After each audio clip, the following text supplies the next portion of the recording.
болгомоор байна. Хамт үзэгч танд баярлалаа. Хэвлэлээ энэ цаг мөчид уулзуулахаар студидтэй ирсэн зочноо үзэгч та бүхэнтэй танилцуулъя. Бидний урилгаар өнөөдөр за хүүхэд гэр бүл хүүхэд залуучуудын хөгжлийн газрын залуучуудын хөгжлийн газрын дарга Баторж манай студид хүрэлцэн ирсэн байна. За мөн дээрэс нь иргэний боловсрол төвийн захирал Наран Гэрэл нар энэ цаг мөчид Эгэл телевизийн студид ирсэн байна. Тэгэхээр өнөөдөр бид Монголын залуучуудын хөгжил ер нь ямар байгаа, хөгжүүлэхийн тулд юу хийх ёстой, залуучуудын хөгжил нь ямар байж яг оновчтой гэж тодорхойлогдож байгаа юм бэ гэсэн сэдвээр бас ярих болно. Тэгэхээр одоо ер нь залуучуудыг хөгжүүлэх чиглэлээр барьж байгаа, төрийн зүгээс барьж байгаа бодлого гэвэл ямар бодлого байна вэ гэдгээс ярилцлага эхлэх оруулаа. За нийтлэг үзэгчтэй энэ өдрийн мэнд хүргэе. За 1990 оноос хойш яг залуучуудын асуудал эрхэлсэн төрийн захиргааны нэгж байгаагүй. За ингээд улсын их хурлын 2016 оны 12 дугаар тогтоолоор хуучнаар хүүхдийн төлөө үндэсний газар хэмээх одоо засгийн газрын хэрэгжүүлэгч агентлагийн бүтэц чиг үүргийг өөрчлөөд гэр бүл хүүхэд залуучуудын хөгжлийн газар болгон өөрчилсөн байгаа. Энэ хүрээндээ Монгол улс түүхэндээ анх удаа залуучуудын асуудал эрхэлсэн, гэр бүлийн асуудал эрхэлсэн төрийн захиргааны нэгжтэй болсон гэсэн үг. Ингээд манай гэр бүл хүүхэд залуучуудын хөгжлийн газар маань зөвхөн хүүхдийн асуудлаар ажилладаг байсан бол одоо ингээд залуучуудын асуудал, гэр бүлийн асуудал хариуцж ажиллаж байна. Энэ юу гэхээр ихээс дөнгөж төрсэн хүүхэдээс ахуулаад энэ хороо ус одоо буцах хүртэлх бүх насны хүмүүсийн одоо хөгжил, оролцоо, халамж, одоо хамгаалалт олбот бүхий л асуудлыг манай агентлаг хариуцж ажилладаг гэсэн үг. За сүүлийн үед төр засгийн зүгээс хэрэгжүүлж байгаа үйл ажиллагаа бодлого гэх юм бол нэгдсэн үндэсний байгууллага, за Швейцарын хөгжлийн агентлаг, Люксембургийн Ван тусын засгийн газар, Монгол улсын засгийн газар хамтраад 2013 оноос 17 онуудад залуучуудын хөгжлийн төв гэж шинэ төвийг хамтран ажиллуулж байгаа. Нийт 11 аймаг, 3 дүүрэгт нийт 16 юм залуучууд хөгжлийн төв ажиллаж байна. За өнгөрсөн 7 хоногийн засгийн газрын хуралдаанаар залуучуудын хөгжлийг дэмжих тухай хуулийн үзэл баримтлалыг батлуулсан байгаа. Одоо ингээд залуучуудын хөгжлийг дэмжих тухай хуулийг засгийн газарт өргөн барих ажил маань бас явагдаж байгаа. Төрөөс баримтлах бодлогын хүрээнд бол. Иргэний боловсрол төв гэдэг нь тий. Төрийн бас байгууллага байна. Төрийн байгууллагатай ямар хөө байдлаар уялдаж ажиллаж байна вэ? За манай байгууллага бол саяны Баторжийн хэлдэг дээр нэгдсэн үндэсний байгууллагын хүн амын сангийн хэрэгжүүлж байгаа залуучуудын хөгжлийн хөтөлбөрийн хэрэгжүүлэгч байгууллага байгаа юм. Өөрөөр хэлбэл нэг талаас нүүбийн байгууллага, нөгөө талаас засгийн газар, нөгөө талаас нь одоо иргэний нийгмийн байгууллага хамтарч хэрэгжүүлж байгаа. Энэ хөтөлбөрийн гол онцлог юу юм бэ гэхээр бид нар залуучуудыгаа чадваржуулах. Өөрөөр хэлбэл тэр оролцдог, төрийн бодлогод нөлөөлдөг, өөрснийхөө өмнө тулгамдж байгаа асуудлыг өөрснөө авч шийдвэрлэх, тэрэнд нь төрдөөч тусалдаг, өөрсдөө ч хөгждөг тийм механизм, тийм одоо схемээр залуучуудаа хөгжүүлж байгаа. Тэгэхээр өмнө бол янз бүрийн хөтөлбөр төслүүд гардаг байсан л да. Залуучуудын хөгжүүлэх хөтөлбөр, залуу хүн хөтөлбөр гэх мэтлэнгээр. Тэгээд тэд нар бол голцоо дандаа дээрээсээ ингээд зохиосон. Тэгээд одоо ингэнэ тэгнэ гэдэг ингээд нэг удирдамж чиглэл өгсөн тийм хөтөлбөрүүд байсан бол энэ одоо бидний явуулж байгаа энэ үйл ажиллагааны гол одоо чанарын ялгаа нь юу гэхээр бид нар залуучуудыг өөрснийх нь сонсож тэднээс өөрснөөс нь одоо тэр болохгүй байгаа юм яаж засаж залруулах вэ? Яаж тэднийг үнэхээр хөгжүүлэх вэ? Хөгжүүлнэ гэдэгт бид нар юу ойлгоод байна гэхээр зүгээр нэг дагаад явдаг биш, тийм ээ? Эсвэл одоо нэг удирдуулаад хүмүүсийн одоо хэлсэн юмыг зүгээр ингээд гүйцэтгээд явдаг тийм биш. Яг өөрийнхөө хүсэл зоригоор одоо юмд идэвхтэйгээр оролцох тийм нөлөөллийн ажил явуулж чаддаг. Бие дааж амьдрах нэг юмсан таавал. Бие дааж амьдрах гэдэг маань бол тулгамдж байгаа асуудлуудаа шийдвэрлэхдээ зоригтойгоор одоо үндэслэлтэй, судалгаатайгаар тэрэн дээр оролцдог, төрийн байгууллагатай нөлөөлдөг ийм одоо схемийг бий болгох зорилготой гол нь. Тэгжээж жинхэнэ үрдэнд суударсан бодит оролцоо бий болно. Тэгэхээр өнөөдөр энэ залуучуудын газар байгуулагдаад төрийн тогтолцоон дотор яг залуучуудад чиглэгдсэн ийм нэгж бий болсон нь бол энэ ерөнхий энэ одоо зорилгонд бол маш их тус төхөн болж байгаа.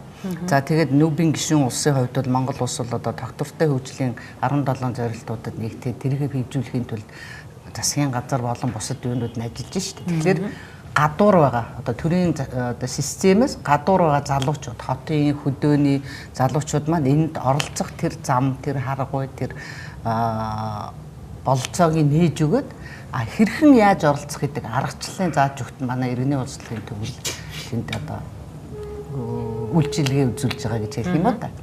Тэгээ манай байгууллагын энэ хэрэгжүүлж байгаа төсөл дотор бол залуучуудын удирдсан, залуучуудын санаачлагаар бий болсон 30 гаруй төрийн бүс байгууллагууд Монголын залуучуудын эвсэл гэдэг тийм байгууллага байгуулад ажиллаж байгаа. Тэд нар бол одоо 2 жилийн хугацаанд бол нэлээд ингэж бойжоод чадваржаад одоо бол бие дагаад үйл ажиллагаа явуулах тийм түвшинд хүрсэн байгаа. Тэгэхээр өнөөдөр энэ улс орны хөгжүүлэхэд хүн болгон санаа зовж байгаа тийм ээ. Ялангуяа залуу хүмүүс оролцмоор байдаг. Хаана яаж оролцохоо бас сайн мэдэхгүй байдаг гэсэн бол одоо ингээд төрийн байгууллага, иргэний нийгмийн байгууллага, за тэгээ дээрээс нь хувийн хвшлийнх нь нийлээд яг л залуучуудын асуудал бол хүн болгонтэй хамаатай асуудал. Тэр байтугай одоо залуу үеивэл одоо улсын ирээдүй гэж ярих дуртай шүү дээ. Тэгэхээр тэр үл зөвхөн яриад лоозогноод дуусах биш. Тэр залуучууд, малчин залуучууд байна уу, цэргийн албан хаагч байна уу, оюутан байна уу бүгдээрээ энд ингэж оролцдог тэр чадварыг нэмэгдүүлэх чиглэлийн ийм тийм агуулгатай ажлуудыг бид нар нэлийн дөрвтэй хийж байгаа. Залуусын өмнө тулгамдж байгаа асуудлуудын өөрсдөө нь тодорхойлуулна гэж байна тийм. Одоо юу гэдэг нь тухайлбал одоо төрийн байгууллагын зүгээс за залуус одоо юу гэдэг нэг энэ чиглэлийн бодлого хэрэгтэй байна гэх өөрсдөө тодорхойлол явуулдаг гэсэн бол одоо тэдний дуу хоолойг сонсъё гэж байна. Энэ төсөлд ер нь залуучууд ямар хөө байдлаар яаж оролцох вэ өөрсдөө? За өнгөрсөн хугацаанд яг залуучуудад тулгамдж байгаа асуудлаар бид манай байгууллагын зүгээс бас тодорхой хэмжээний тандалт судалгаа хийсэн. За нэн тэргүүнд тулгамдж байгаа асуудал бол залуучуудын хөдөлмөр эрхлэлтэй асуудал. Ихтэй сургуулиас сургууль төгсөөд доктортой ажлын байранд одоо ортлоо нэг залуу хүн дунджаар 2.6 жилийг одоо ажлын байрг өнгөрүүлж байгаа. За хоёр дахь асуудал эрүүл мэндийн асуудал. Залуучуудын дунд бэлгийн замын халдварт өвчлөл, за бусад өвчлөлүүдийн өндөр тоо статистикуд байна. 2015 оны байдлаар эрүүл мэндийн нэгдэл дээр очиод одоо шинжилгээ өгсөн залуучуудын 43.4% нь 15-аас 24 хүртэлх насны залуучууд байна. Энэтэй уялдуулаад манай гэр бүл хүүхд залуучуудын хөгжлийн газар маань эрүүл мэнд нийгмийн даатгалын ерөнхий газар, нийгмийн эрүүл мэндийн үрэлэн, дэлхийн эрүүл мэндийн байгууллага гэдэг бусад одоо төрийн бүс байгууллагуудтай хамтраад өнгөрсөн одоо 2-7 хоногийн хугацаанд эрүүл ирээдүйн төлөө хамтдаа хэмээх аяныг зохион байгуулсан. Энэ аяныг ихтэй сургууль, дотор байр, мэрэгжил сургуультай үйлдвэрлэлийн төв, ерөнхий боловсролын сургуулийн ахлах анги гээд 21 аймгаар Улаанбаатар хотын хэмжээнд зохион байгуулсан. Нийт 26,000 орчим оюутан залуучууд хамрагдсан байна. Энэ тэгээд эрүүл мэндийн үзлэг үйлчилгээг хаана авдаг вэ? За ямар хөнгөлөлт урамшуулалтай байдаг, ямар төрлийн үйлчилгээ өнөлбөргүй байдаг талаар оюутан залуучуудаа мэдээлэл өгсөн. За мөн 2016 оны 1 сарын 1-ээс эрүүл мэндийн даатгалын тухай шинэ хууль хэрэгжиж эхэлсэн. Энэ хуулиараа бол өмнө нь ихтэй сургуулийн оюутны эрүүл мэндийн даатгалыг төрөөс хариуцдаг байсан. Тэгээд 16 оны 1 сарын 1-ээс эхлээд 19 нас хүртэлх оюутан залуучуудыг төрөөс хариуцаад 19 наснаас дээш бол тухайн оюутан өөрөө хариуцах ёстой ийм хуулийн зохицуулалт нэгдсэн ба энэ хуулийг сурталчлах за мөн оюутан залуучуудаа эрүүл мэндийн даатгалд идэвхтэй хамруулах тал дээр бид нэр анхаарч ажилласан. Тэгээд энэ 14 хоногийн хугацаанд нэг 400 гаруй оюутан эрүүл мэндийн даатгалтай хамрагдсан. Ер нь магадгүй даатгалд хамрагдсан оюутнуудын тоо цөөхөн байж болгоч цаашдаа энэ эрүүл мэндийн даатгалд хамрагдсанараа ямар ач холбогдолтой юм бэ гэдгийг оюутан залуучуудаа бид бүхэн бас сайн таниулж чадсан ийм зүйл байна. За 3 дахь оюутан залуучуудад тулгамдж байгаа зүйл гэх юм бол боловсролын тогтолцоо, боловсролын чанарын асуудал. Ихтэй сургууль одоо төгсөөд ажлын байранд очих байгаа залуучуудаар та бас анзаарсан байх. Хэдхэн өмнө захим ертөнцөөр явуулсан ажил олгогчд ямар учраас залуучуудыг ажилд авдаггүй талаар нэг судалгааны тайлан явуулсан тийм. Хамгийн нэгдүгürt хэлний чадвар, хоёрдугаарт багаар ажиллах ур чадвар, гуравдугаарт нөгөө хувь хүний итгэл даах, ачаал даах гэх мэт хувийн ур чадрууд бас залуучуудад тулгамдсан юм зүйл байна. Эдгээрийг шийдвэрлэхийн тулд одоо манай хөдөлмөр нийгмийн хамгааллын сайд Номтой баяр санаачлаад За манай хөдөлмөр нийгмийн хамгааллын яам гэр бүл хүүхэд залуучуудын хөгжлийн газар маань бусад иргэний нийгмийн байгууллагуудтай хамтран залуучуудын хөгжлийг дэмжих тухай хуулийн төсөл дээр ажиллаж байна. За улс орнуудын хувьд одоо юм хуультай улс орнууд бас цөөхөн байна. За Молдов, Казахстан, за ер нь цөөхөн л улс орнууд дэлхийн улс орнуудаас гарын 13-нд багтахаар цөөхөн улс орн яг юм хуультай байна. Тухайн хуулиуд бол зөвхөн одоо бид нэр инженеэр ярих юм бол нөгөө тунхагийн шинж чанартай гэж ярьдаг те ийм хуулиуд байна.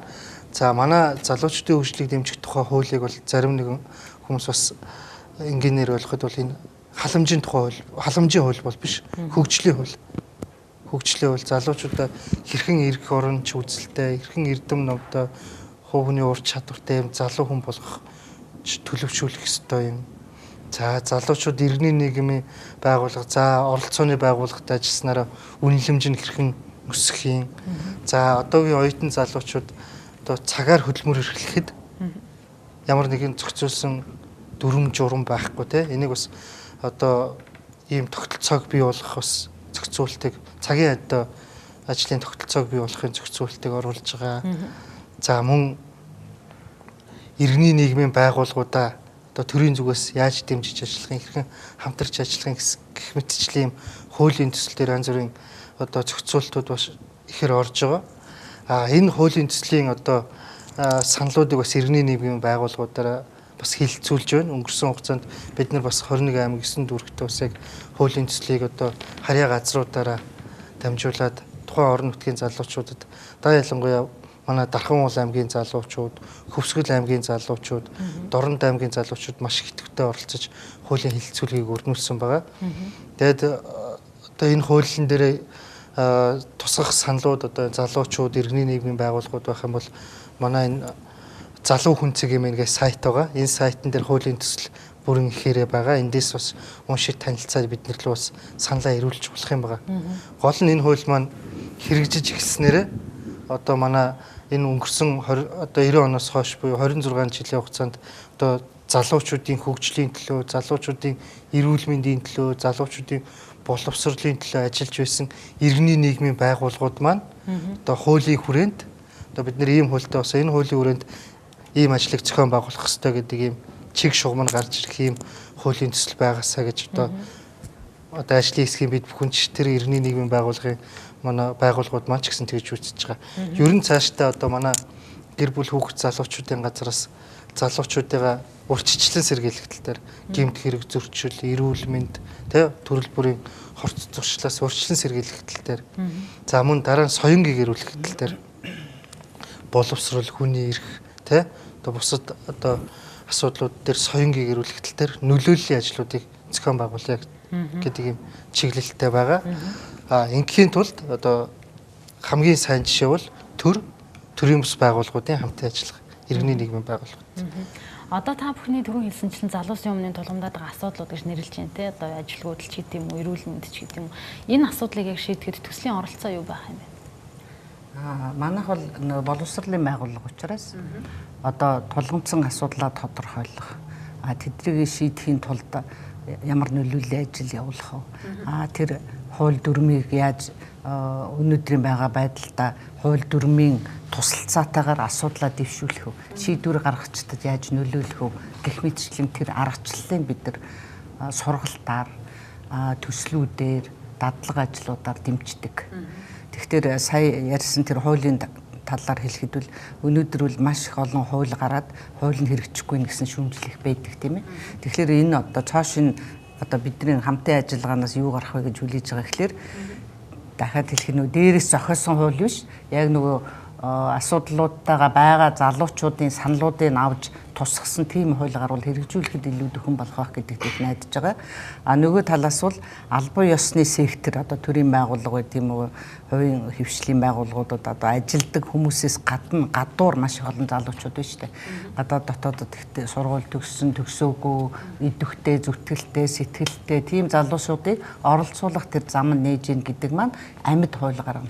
А тэр аргачлалыг бол бид нар яг боловсролын байгууллагын хувьд бол одоо сургалт хийж өгнө, зохион байгуулна, төсөл хэрэгжүүлнэ. Жишээлбэл бид нар тэр 16 залуучуудын хөгжлийн төвүүд, орон даяар байгаа залуучуудын хөгжлийн төвүүдэд жижиг төсөлтийн уралдаан зарладаг.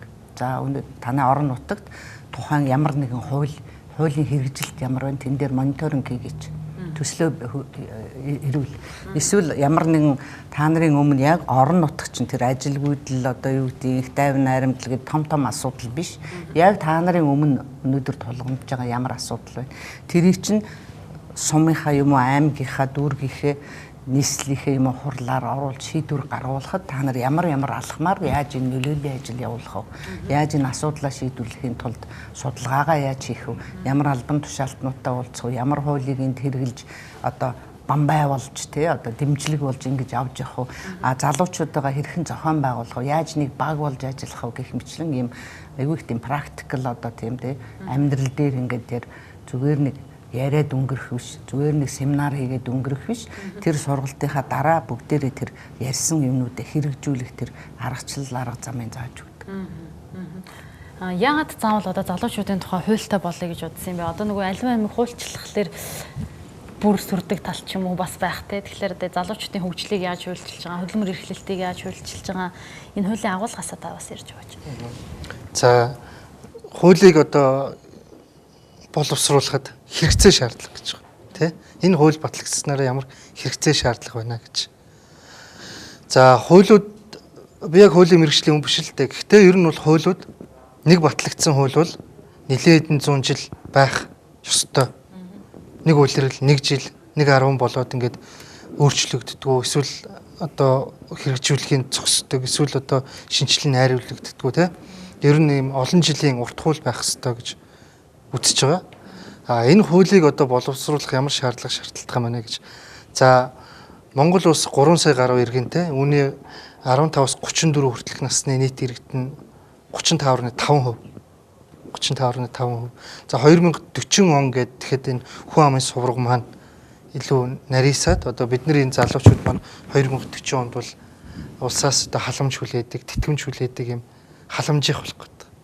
2040 онд нийт залуучуудын эзлэх хөв 28 хүртэлх буурна. Тэгэхээр манай улс маань буцаад нөгөө Европын хөгшин насжилттай Германч байдаг юм уу те эсвэл Япон шиг юм нөгөө хөгшин насжилттай улс гэдэг. Энэ хуулийг гаргаснараа одоо залуучуудын хөдөлмөр эрхлэлтийг зөв зохистой харилцаанд оруулах. Ингээд бид нэр хөдөлмөр эрхлээд ихлээр баялагийг бий болгоно. Баялаг бий болгож байна гэдэг нь бид нэр ирээдүйд нөгөө халамж авах одоо тогтолцоо улсын нөгөө эдийн засгийн чадварыг одоо бий болгоно гэсэн нэг юм байна. За хоёрдугаарт энэ хөдөлмөр эрхлэлт дотор ярихад би түрүү хэлсэн шүү дээ нийт залуучуудын донд маань хөдөлмөр эрхлэлт байгаа байна гэж. За ажил олгогч эзэд бизнес эрхлэгчид шинээр ихтэй сургууль төгссөн залуучуудыг ажилд авахтаа одоо дурамжчих юм туршлагагүй гэдэг байдлаар дурамжчих юм байдаг. Тэгвэл ихтэй сургууль төгссөн залуучуудыг ажлын байранд авсан аж ахуй нэгж байгууллагуудыг одоо татварын бодлогоор дэмжлэг үзүүлэх ч гэдэг юм уу зохицуулалт оруулах гэж байна. За мөн одоо Монгол Улсын засгийн газрын 2016-аас 20 оны үйл ажиллагааны хөтөлбөрч гэсэн тусгацсан байгаа шинээр аж ахуй нэгж бизнес эрхэлж байгаа залуучууд оновчтой салбарт зөв салбарт ажил эрхэлж ивэл жижиг зээл лизингэд хамруулах тухай тусгасан байгаа. Яг үүнтэй ижил бид нэр бас хуульчилж өгөх асуудал. За оюутан залуучуудын цагийн хөдөлмөр эрхлэлтийг хуульчилж өгөх асуудал. За эрүүл мэндийн үйлчилгээг хуульчилж өгөх асуудал. За тэгвэл бид нар ингээд залуучууд дэмжлэг үзүүлнэ, дэмжнэ гэдэг. Тэгвэл би Монгол хүний залуу хүний хувьд ямар үүрэгтэй? Тухайн залуу хүний бас эрх үүргийг тусгаж өгч байгаа. Та үнэхээр л Монгол залуу хүн бол нэгдсэн үндэсний байгууллагын албан ёсны 6 хэлний нэгийг заавал эзэмшсэн байх ёстой. За та залуу хүн бол одоо сайн дурын ажлыг сард 5-аас 10 цаг сайн дурын ажилд оролцсон байх ёстой. Ингэж хуульчилж байгаа юм уу? Тэгээ ийм саналуд явж байгаа. Саналуд боловсруулагдаж байгаа гэдэг тэгж штэ тий. Гэх мэтлээ энэ зүйлийг яг залуучуудынхаа хүсэл эрмэлзлээр яг залуучуудын оролцоог хангасан хуулийн төслийг боловсруулж бид нэр ажиллаж байна. За залуучуудын эрүүл мэндийн асуудал, залуучуудын нийгмийн даатгалын асуудал. Маш олон залуучууд ч өөрөө маш олон асуудлуудын дандаа төвд байгаад байна. Гэтэл яг анзаарсан тийм одоо зүйл байдаггүй. За оюутан залуучуудын асуудлаар дээд боловсролын тухай хуулинд, боловсролын багц хуулинд нэг тодорхой хэмжээний оруулсан. За эрүүл мэндийн багц хуулинд тодорхой хэмжээний оруулсан байдаг болохоос яг энэ 15-аас 34, 39 хүртэлх насны залуучууд яг энэ хөгжил оролцооны талаар одоо тусгасан тийм хууль эрх зүйн салбар, за залуучуудын яг энэ цагийн ажил хөдөлмөр эрхлэлтийн талаар тийм эрх зүйн зохицуулалт байдаг. Учираас бид энэ хуулийг хийя. Энэ хуулийг хийснээр би дахин хэлье, энэ бол хамгааллын, халамжийн хууль биш, хөгжлийн хууль. Тэр залуу хүн та өөрийгөө хөгжүүлэх тэр одоо хөшүүрэг болж өгдөг л тийм хууль байгаасаа гэж одоо ажлын хэсгийн одоо гишүүд за мөн манай энэ иргэний нийгмийн байгууллагад хүсэж байгаа юм л та тийм. Би энэ нэг нэмэт хэлчихэ те. Өнөөдөр одоо бид нар ингээд судалгаа хийгээд үзэхэд улсын төсвөөс залуучуудад зориулсан ингээд мөнгөний хэмжээг аваад үзэхэд ингээд аймагуудаар аваад үзэхэд дунджаар 1.5 нийт төсвийн 1.5 нь залуучуудад зориулсан. Хувь нь 1.5%. Тэр 1.5% юунд зориулсан байна гэхээр залуучууд гэдэг энэ том малгайн дотор сургуулийн дотор байрны засвар, сургуулийн барилга барих дандаа тийм дээд бүтцэд тийм материалын юмд зарцуулагдаж байгаа. Тэрнээсээс яг залуу хүний хөгжил гэдэг зарцуулагддаг мөнгө ерөөсөө бараг байхгүй. Тэгэхээр залуучуудын одоо хөгжлийг дэмжих хууль, хөгжлийг дэмжих бодлого гэдэг маань одоо энэ улс орныгаа цааш нь аваад явах тэр залуучуудаа хөгжүүлэх, чадваржуулах, мэдлэгжүүлэх тийм ээ. Тэр хинээрч одоо хинээс ч дутхгүй энэ улс орноо аваад явдаг бие даасан өөрийн гэсэн үжил бодолтой өөрийн гэсэн одоо бүтээгт хийхин төлөө явдаг одоо тийм бие даасан бие хүмүүс болоход нь зориулсан тийм хөгжлийн хөтөлбөрийг л тийм хуультай болохыг зориод байгаа юм л да. Тэгэхээр их олон улсын янз бүрийн одоо ийм жишээнүүд байна. Одоо саяны ярьдаг жишээн дэр гэхтэл ийм залуучуудын хөгжлийн сантай улс орн их байт юм байна. Сан гэхлээр манай ер нь хууль тогтоогч нар сан гэдэг үгнээс их болгоомжлдог л доо. Сан гэдэг баахан мөнгө хоригдлуулдаг хаашаа явдаг юм бүү мэдэн тэрвэд.